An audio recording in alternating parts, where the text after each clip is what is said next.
So welcome to another demonetized stream right here on Delete Laws, everybody. So this is from the Associated Press. So now let's watch Takaya Young get murdered, and then I'm going to bring on Aaron Collins, because the moment that he saw this, he began to file his Freedom of Information Act. Here we go. Get out of the car. Then get out. No, then get out. Get out of the car. Get out of the car. So I want you to notice that the cop went to the front of the car and he pulled his gun out and then slammed his hand onto the car as though he's going to hold the car back. Get out of the car. Hey, would you look at that, YouTube? They censored it for us. So do you see what it says down here? Video shows an officer standing in front of Young's car and shooting her through the windshield as the car started to move. So, but he's on the side of the car. He's not in front of the car. He's in a position to parry himself away.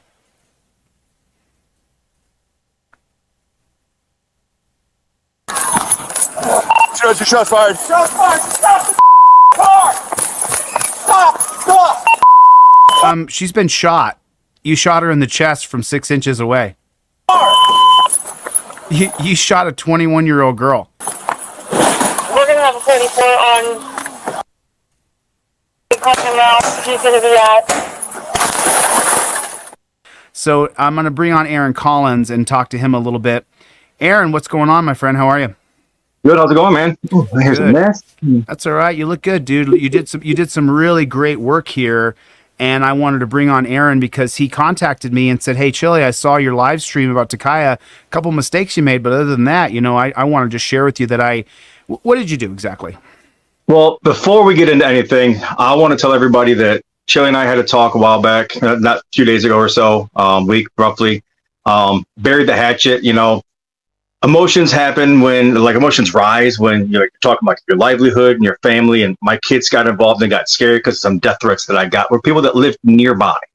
So I was a knee-jerk emotional reaction, and I, usually don't hang on to things. You're not that kind of a guy to just hang on to stuff, but for some reason, I just couldn't let it go. It's most likely because it was my kids, So I apologize to Chille. We had a good talk. He's like, "I'm sorry for what I did. I'm sorry for what I did." We're good. So, and I've contacted the prosecutor's office to drop the telecommunications harassment charges. So once I get confirmation all that's done, I'll send that for proof, because it's time that the bullshit drama stops.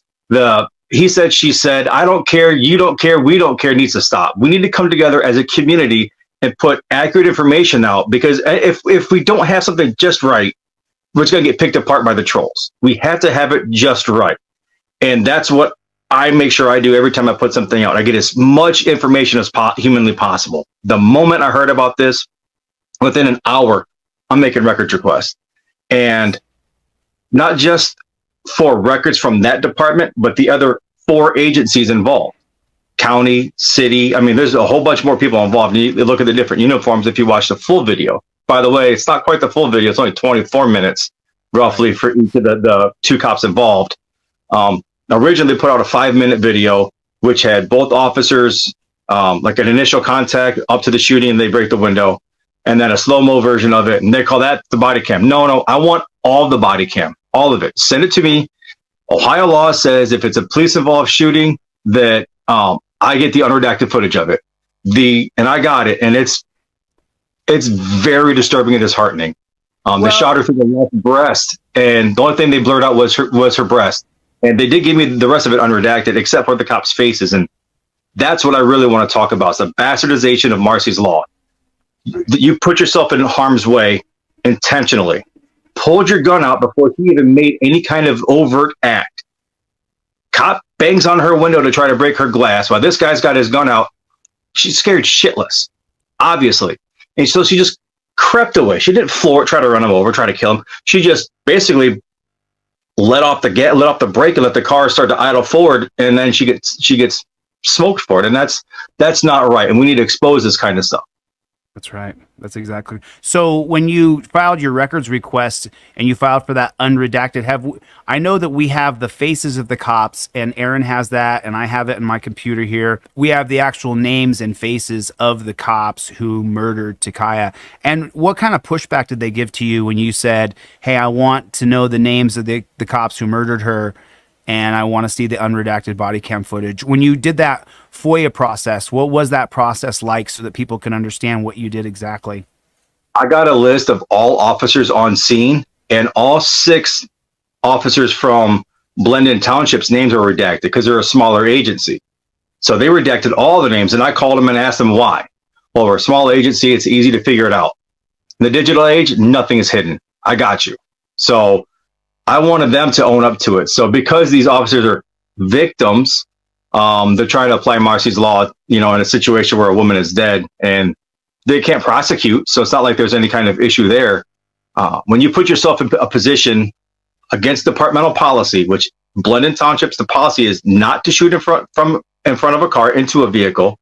Don't put yourself in that situation. And he did before there's any kind of a threat. He wasn't trying to get away from a different threat.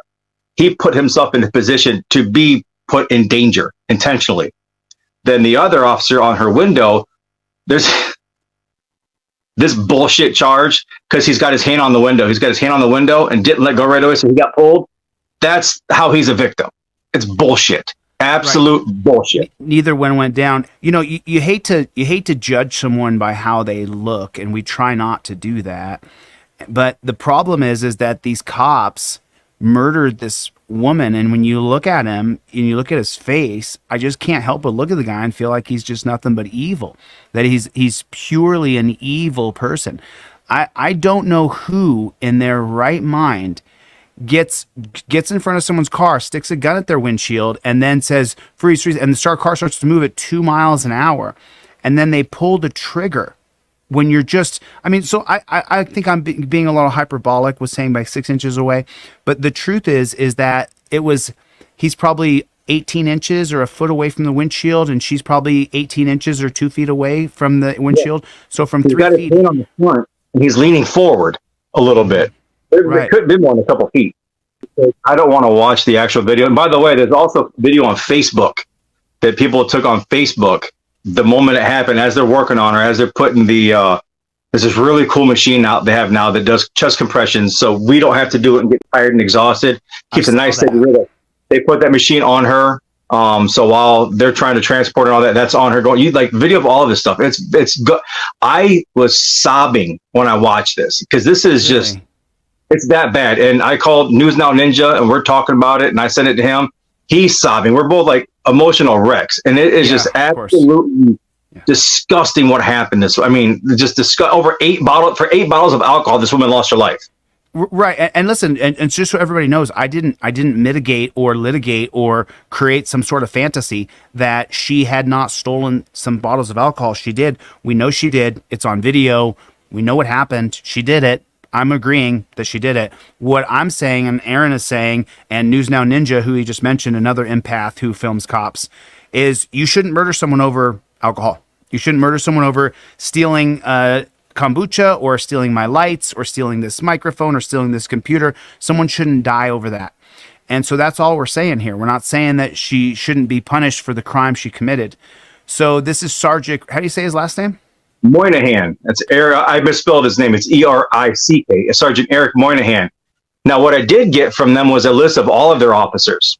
They have 2 sergeants listed in their department. If you look on the right, on his left shoulder, you see his 3 up, his chevrons. Mm-hmm. See 3 up sergeant bars.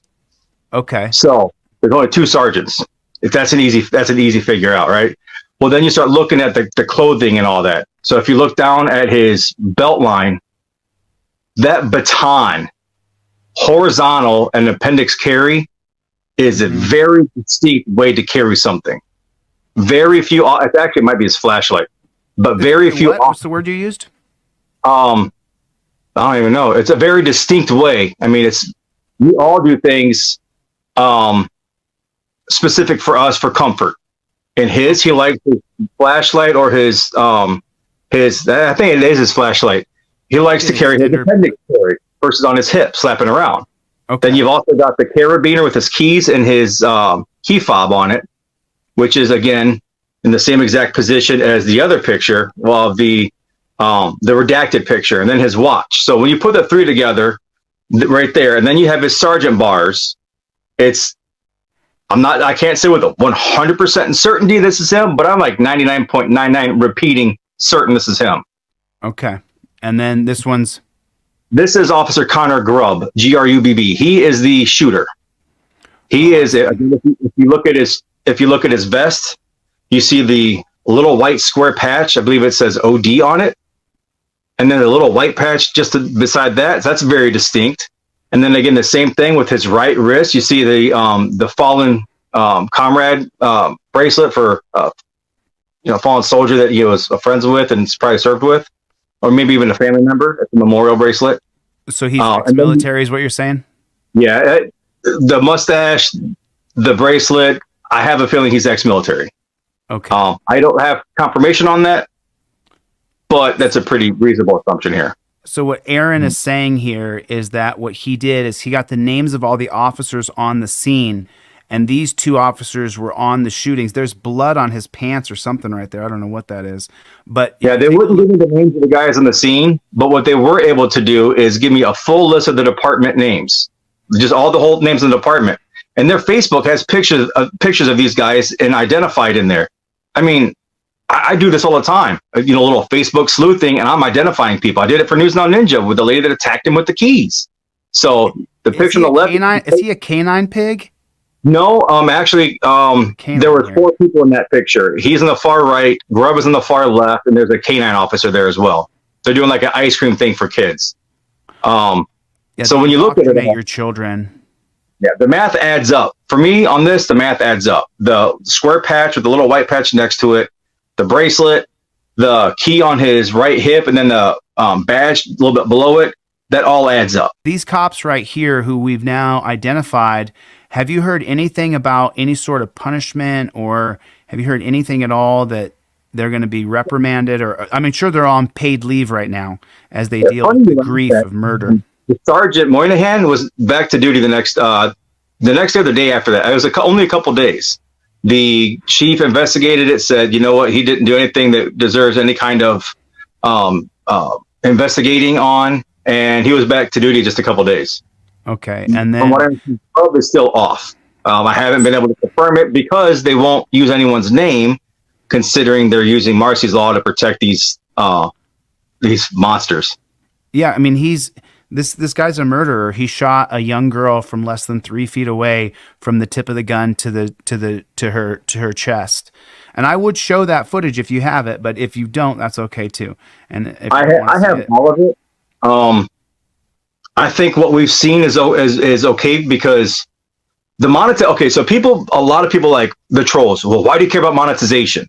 I don't. Chille be the first one to tell you monetization doesn't matter if you're trying to get the story out. Like right. I want to put it out, but if you want it to reach people, it needs to be monetized. Because if YouTube can make money off it and throw ads on it, they'll monetize. They'll push the hell out of it. If they can't, they won't. So getting the green light is what I call it. Getting the green light, so it's not yellow, red, or white. That's what getting the green light. A lot more people are going to see it. I put 2 videos out with the same exact tags, similar titles. One got 30,000 views. One got 1.2 thousand views.